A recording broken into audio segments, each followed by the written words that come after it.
ఇప్పుడు doctor Parthasarathi Adoni MLA గారు నిరంతరం ఆదోని గురించి ఆందోళన చెందుతూ ఉంటారు. ధన్యవాదాలు అధ్యక్ష. కూటమి ప్రభుత్వం ప్రతిష్టాత్మకంగా చేపట్టినటువంటి టీచర్ పోస్టుల భర్తీ గురించి జరుగుతున్న వివాదానికి ఫుల్ స్టాప్ పెడుతూ ఈరోజు మంత్రి గారు ఇచ్చినటువంటి సంపూర్ణ వివరణ ఈ రాష్ట్ర ప్రజలను సంతృప్తిపరుస్తుందని, ప్రతిపక్షాలకు చెంపపెట్టవుతుందని నేను మనస్ఫూర్తిగా నమ్ముతూ, ఒక టీచర్ కొడుకుగా, మా నాన్నగారు టీచర్ అధ్యక్ష, ఒక టీచర్ కొడుకుగా ఈ చర్చలో పాల్గొనే అవకాశం కల్పించినందుకు మీకు ధన్యవాదాలు తెలుపుతూ కొన్ని విషయాలు పంచుకుంటాను అధ్యక్ష. నాకు ఇప్పటికీ గుర్తుంది 2019-24 మధ్యలో కనిపించేవాళ్ళు. నేను కూడా టీవీ డిబేట్లో కూర్చొని విద్యార్థుల పట్ల, నిరుద్యోగుల పట్ల ఆవేదనని ఎప్పటికప్పుడు మనం ప్రభుత్వం దృష్టికి తీసుకెళ్లే ప్రయత్నం చేశాం అధ్యక్ష. 5 సంవత్సరాలుగా విద్యార్థులు కానీ నిరుద్యోగులు కానీ ఏ విధంగా ఇబ్బంది పడుతున్నారని నిరంతరం మనం ప్రభుత్వం దృష్టికి తీసుకెళ్ళిన ఎటువంటి ప్రయోజనము లేకుండా ఉంది అధ్యక్ష.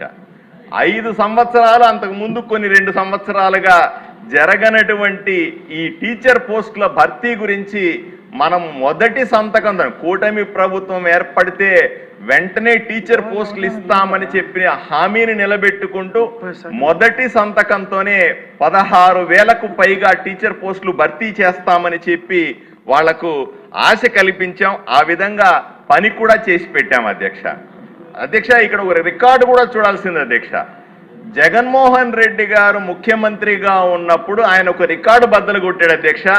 5 సంవత్సరాలలో ఒక్కటి టీచర్ పోస్టు కూడా ఇవ్వకుండా ఆయన రికార్డు సృష్టిస్తే, కూటమి ప్రభుత్వం ఏర్పడినటువంటి 148 రోజుల్లో 16,347 పోస్టులు ఇచ్చి కూటమి ప్రభుత్వం రికార్డులు బద్దలు కొట్టింది అధ్యక్ష. ఈ విషయాన్ని ప్రజలందరూ కూడా ఎంతగానో ప్రశంసించారు, ఎన్నో విధాలుగా కొనియాడారు అధ్యక్ష. మనం ఎమ్మెల్యేలుగా చూస్తూ ఉంటాం అధ్యక్ష. ఎవరో ఒకరు వచ్చి అడుగుతారు, అయ్యా ఒక ఉద్యోగం ఇప్పించయ్యా అంటే మనం కొన్నిసార్లు ఇప్పించగలుగుతాం, కొన్నిసార్లు ఇప్పించలేకుండానే పోతాం. అదేదో చిన్న నార్మల్గా ఉన్నటువంటి పోస్ట్ అయినా కూడా.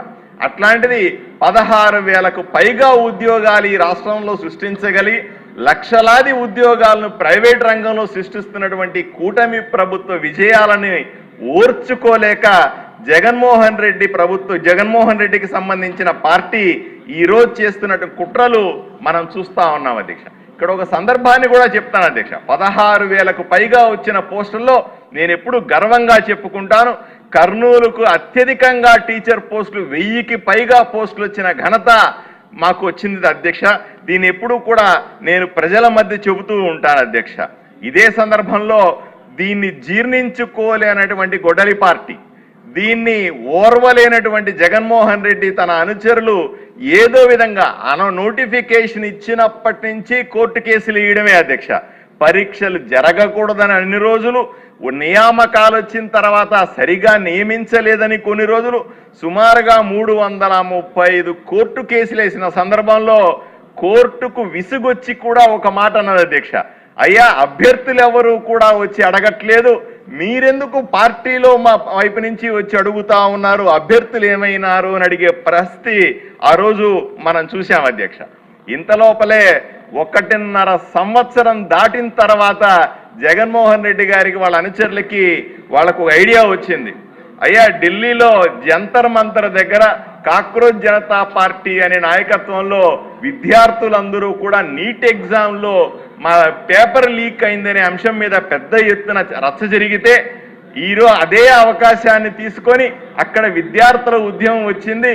ఇక్కడ కూడా ఏదో విధంగా ఆంధ్రప్రదేశ్లో విద్యార్థులను రెచ్చగొడితే, నిరుద్యోగులను రెచ్చగొడితే, వాళ్లకు ఏదో రకమైనటువంటి ఇబ్బందులు సృష్టిస్తే అక్కడ కూడా ప్రభుత్వానికి వ్యతిరేకంగా ఉద్యమిస్తారన్న ఏకైక లక్ష్యంతో వాళ్ళు ఇక్కడ కూడా మేము రిలే నిరాహార దీక్షలు అన్నారు, ర్యాలీలు అన్నారు. ఒకటే అర్థం చేసుకోవాల్సింది జగన్మోహన్ రెడ్డి గారు, అక్కడ జరిగిన పేపర్ లీక్ అనేది వాస్తవమని కేంద్ర ప్రభుత్వం గుర్తించి అక్కడ అరెస్టులు చేసి ప్రాపర్గా మళ్ళీ ఎగ్జామ్ నిర్వహించి అత్యంత ప్రతిష్టాత్మకంగా అక్కడ నీట్ ఎగ్జామ్ని పూర్తి చేశారు.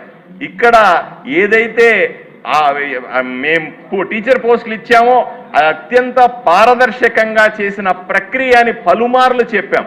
అయినప్పటికీ కూడా అవాస్తవాలు ప్రచారం చేసే ప్రయత్నం చేశారు. ఇది అబద్ధమని వాళ్ళకి అర్థం కావాల్సిన అవసరం ఉంది అధ్యక్ష. మనం గుర్తుపెట్టుకోవాలి అధ్యక్ష. నేను మళ్ళీ అప్పట్లో చూశాను, జగన్మోహన్ రెడ్డి గారు ముఖ్యమంత్రిగా ఉన్నప్పుడు ఏది చేసినా సరే దాచిపెట్టి చేసేవాడు. కనీసం జీవోలు కూడా చదువుకుందామంటే మనకు అందుబాటులో లేని సందర్భాన్ని మనం చూసాం. కూటమి ప్రభుత్వం ఏర్పడిన తర్వాత ఎంత పారదర్శకంగా మనం జీవోల్ని వెబ్సైట్లో పెడతా ఉన్నాం, మనం తీసుకుంటున్న నిర్ణయాల్ని ప్రజల ముందు పెడతా ఉన్నాం. ఈరోజు డిఎస్సి టీచర్ పోస్టులు భర్తీకి సంబంధించిన మొదటి నుంచి నోటిఫికేషన్ వచ్చినప్పటి నుంచి నియామకాల వరకు ప్రతి అంశాన్ని వెబ్సైట్లో పెట్టి ప్రజలకు తెలియజేసే ప్రయత్నం చేస్తా ఉన్నాము. వాళ్ళు ఈరోజు మాట్లాడుతున్నవి కూడా అన్ని అంశాలు కూడా మనం వెబ్సైట్లో పెట్టిన అంశాలుగా చూడాల్సిన అవసరం ఉంది. జగన్మోహన్ రెడ్డి గారికి ఒక ఆలోచన మాత్రం స్పష్టంగా ఉంది. రాష్ట్ర ప్రభుత్వం, కూటమి ప్రభుత్వం ఏ నిర్ణయం తీసుకున్నా సరే దాన్ని కాంట్రవర్సీ కింద క్రియేట్ చేయడం అనేది అలవాటుగా మార్చుకున్నారు. మనం అందరూ చూసాం, అమరావతి రాజధానిగా మన అసెంబ్లీలో చట్టం చేసి పార్లమెంటులో కూడా చట్టం చేసి ఈరోజు రాజధానిని అఫీషియల్ గెజిట్ తీసుకుంటే ఆయన మరుసటి రోజు ప్రెస్ మీట్ పెట్టి నేను ముఖ్యమంత్రి అయితే ఈ చట్టాన్ని తీసిపడేస్తానని మళ్ళీ కన్ఫ్యూజన్ క్రియేట్ చేసే ప్రయత్నం చేస్తాను.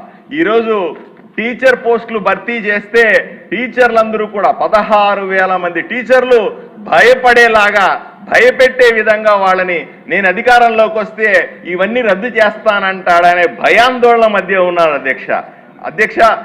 కష్టపడి చదువుకున్నటువంటి పేద విద్యార్థికి, నిరుద్యోగికి కనీస గౌరవం లేదా అని ఈరోజు ఆత్మగౌరవ పరిస్థితిని మనం స్పష్టంగా చూస్తా ఉన్నాం అధ్యక్ష.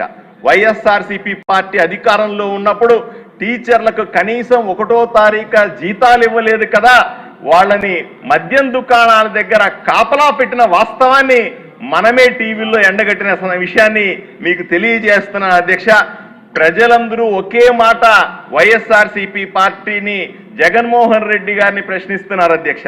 అయ్యా, మీరు చేస్తున్న నిరసనలు నిజంగా నిరుద్యోగుల కోసమేనా, లేదా రాజకీయంగా మీరు పోగొట్టుకున్న ఉద్యోగాల్ని తిరిగి పొందడానికి ప్రజలను రెచ్చగొట్టే ప్రయత్నం చేస్తున్నారా అని సూటిగా ప్రశ్నిస్తా ఉన్నారు అధ్యక్ష. ఈ వేదికగా అసెంబ్లీలో నిలబడి నేను జగన్మోహన్ రెడ్డి గారికి, వైఎస్ఆర్సీపీ పార్టీని స్పష్టంగా అడుగుతా ఉన్నాను. నియమితులైనటువంటి టీచర్లందరికీ కూడా మీరు చేస్తున్న అబద్ధాలకి, మీరు చేస్తున్న తప్పుడు ప్రచారానికి క్షమాపణ చెప్పాల్సిందిగా కోరుతా ఉన్నాను. ఈ సందర్భంగా మేమందరూ కూడా ఎమ్మెల్యేలమైతేనేమి, కూటమి ప్రభుత్వంలో ప్రతి ఒక్కరూ కూడా కొత్తగా నియమితులైన టీచర్లకు అందరికీ కూడా భరోసా ఇస్తా ఉన్నాం. ఎట్టి పరిస్థితుల్లో కూడా మీరు ప్రశాంతంగా ఉద్యోగాలు చేసుకుని భవిష్యత్తులో జరగబోయే మరిన్ని డిఎస్సీలకు ప్రిపేర్ కావాల్సిందిగా నిరుద్యోగుల్ని నేను కోరుకుంటూ ప్రశాంతంగా ఉండాల్సిందిగా, మిగిలిన రాజకీయాలు మేము చూసుకుంటామనే విషయాన్ని ప్రజలకు, పార్టీలకు తెలియజేస్తా ఉన్న అధ్యక్ష. ధన్యవాదాలు.